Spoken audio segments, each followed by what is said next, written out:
So guys, yes bank limited के last video में हमने डिस्कस की थी मार्केट एक्सपर्ट्स के क्या ओपिनियन है, क्वार्टर टू का प्री एनालिसिस और साथ में एक हैंगिंग बेस और 3 सेशन लगातार वहां पर आपको हैंगिंग बेस मिलने के बाद लास्ट सेशन एक बड़ा ब्रेकआउट देखने को मिला है।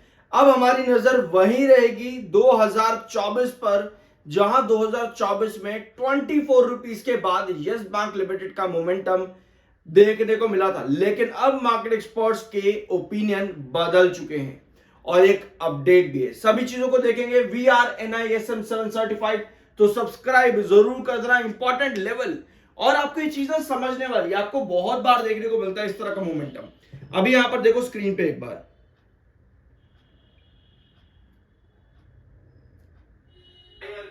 ठीक है, यहाँ पर बीच बीच में आपकी कुछ रेड कैंडल्स भी फॉर्म हो जाए, जैसे कि कुछ इस तरह से आपकी रेड कैंडल फॉर्म हो जाए जिसमें नीचे कैंडल लंबी है जो कि बायर को स्टिल इंडिकेट करे, तब भी हम कहते हैं कि आपका हैंगिंग बेस बन रहा है। तो उसी कंडीशन पर आपका 2240 ब्रेकआउट पॉसिबल है। ठीक है गाइस, तो लास्ट वीडियो के अंदर हमने डिस्कस किया था कि 2240 के ऊपर अगर आपको ब्रेकआउट चाहिए तो आपको हैंगिंग बेस बनाने की जरूरत रहेगी। ठीक है, यहां पर हमने वही सब चीजें डिस्कस करी थी और हैंगिंग बेस क्रिएट भी हुआ 3 सेशन लगातार। अभी वीडियो के आखिर में अगर आप नए हो, पहली बार चैनल पर आए हो, 5 सालों में कभी नहीं गए, तो चिंता मत करो, अभी हैंगिंग बेस को सीखेंगे यहां पे। लेकिन पहले खबरों पे आते हैं। तो yes bank limited last session के अंदर 8% से बड़ा मूव देखने को मिला था और मई के बाद सबसे बड़ा मोमेंटम शिफ्ट है यस बैंक लिमिटेड में टुवर्ड्स पॉजिटिव डायरेक्शन, यानी कि बुलिश मोमेंटम।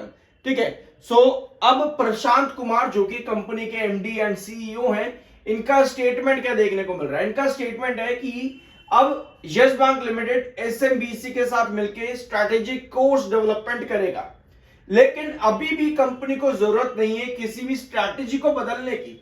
और तो SMBC जो कि अब यस बैंक लिमिटेड का हिस्सा है, उसके साथ स्ट्रैटेजिक कोर्स डेवलपमेंट पर काम तो करना चाहिए, लेकिन अभी भी स्ट्रैटेजी जो इस पर यस बैंक लिमिटेड पिछले कुछ सालों से काम कर रहा था उसको बदलने की जरूरत नहीं है। और ये कहीं ना कहीं ये आपको नजर भी आता है कंपनी का रिवेन्यू और जो रिसेंट कंपनी का क्वार्टर टू प्रीव्यू है वहां पर पॉजिटिविटी देखने को मिली भी है। तो ऐसे में प्रशांत कुमार तो मुझे पर्सनली लगता है कि पॉजिटिव है कंपनी के मोमेंटम को लेकर के। Apart from this, asset targets को लेकर के 1% का आपको मूव देखने को मिल सकता है इन फाइनेंशियल 27 तक, और क्रेडिट ग्रोथ जो है कंपनी का वो आने वाले सालों में 10 से 12% का भी ग्रोथ शो कर सकता है।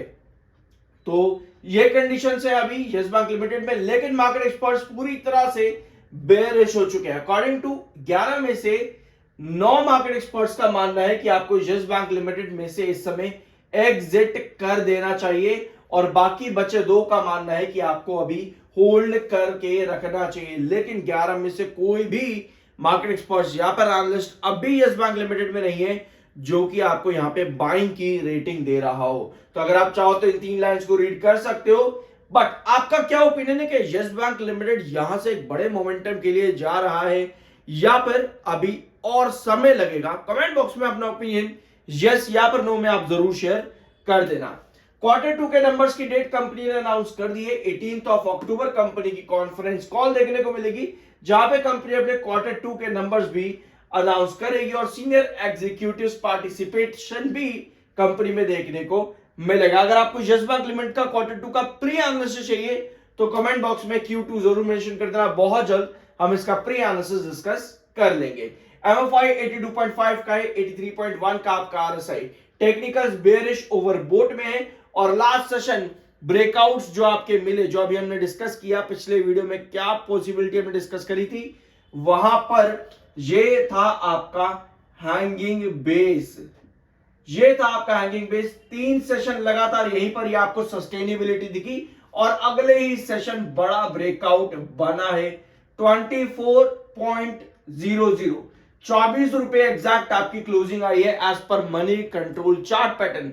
अब कौन कौन से लेवल्स आपके यहां पर क्रिएट होने जरूरी है? अगर हम बेस की बात करें तो आपको नजर आता है एक इंपॉर्टेंट लेवल जो कि बनता है वैसे 2400 के ऊपर, जो कि आपका रिस्ट्रिक्शन, यानी कि लास्ट सेशन जहां पर आपकी क्लोजिंग आई है वो एक स्ट्रॉन्ग रिस्ट्रिक्शन जोन है 24 का।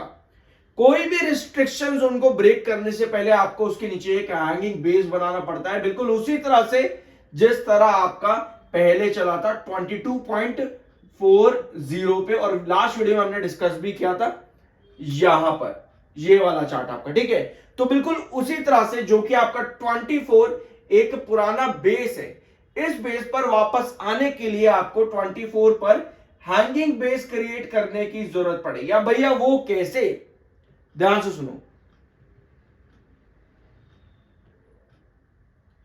जब भी आप ऑन चार्ट ब्रेकआउट की तरफ जाते हो, मान लेते हैं ये एक स्ट्रॉन्ग रिस्ट्रिक्शन जोन है एक्स एक स्ट्रॉन्ग रिस्ट्रिक्शन जोन है। आप धीरे धीरे करके मोमेंटम लेकर के आए, एक्स की तरफ आप पहुंचे, यहां पर क्योंकि रिस्ट्रिक्शन है तो वहां पर पहले तो भैया एलिमिनेशन होगा, मतलब धीरे धीरे करेक्ट होने की कोशिश करेगा, स्टेबिलिटी बनाएगा, तो वहां पर एक हैंगिंग बेस बनाने की कोशिश करेगा।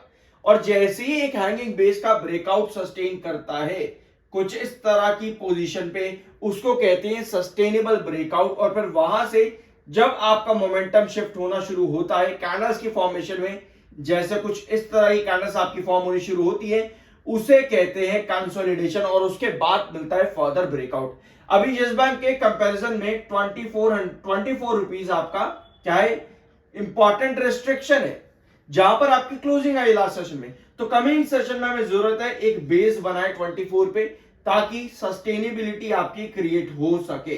वन सस्टेनेबिलिटी क्रिएट होती है अकॉर्डिंग टू 2024। ध्यान से देखना 2024 के चार्ट्स आपको क्या बता रहे हैं, उनको ध्यान से देखना, उसके बाद आपके फर्दर ब्रेकआउट के लेवल्स निकलते हैं। जैसे कि 24 को अगर ब्रेकआउट करता है तो आपको देखना पड़ेगा 2024 के चार्ट पर कौन से नेक्स्ट लेवल आ रहे हैं। क्या 24.80 ये हमारा नेक्स्ट रिस्ट्रिक्शन आता है 24 को ब्रेकआउट करने के बाद? यस। 25.20 क्या ये हमारा नेक्स्ट रिस्ट्रिक्शन आता है? यस।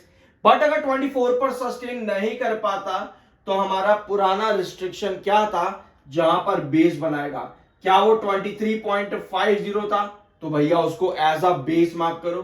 तो इस तरह से आपका काम किया जाता है टेक्निकल पॉइंट ऑफ व्यू पे। अभी आप बेयरिश हो, ओवरबोट, आरएसआई, एमएफआई दोनों के दोनों, और 24 आपका रिस्ट्रिक्शन जोन भी है।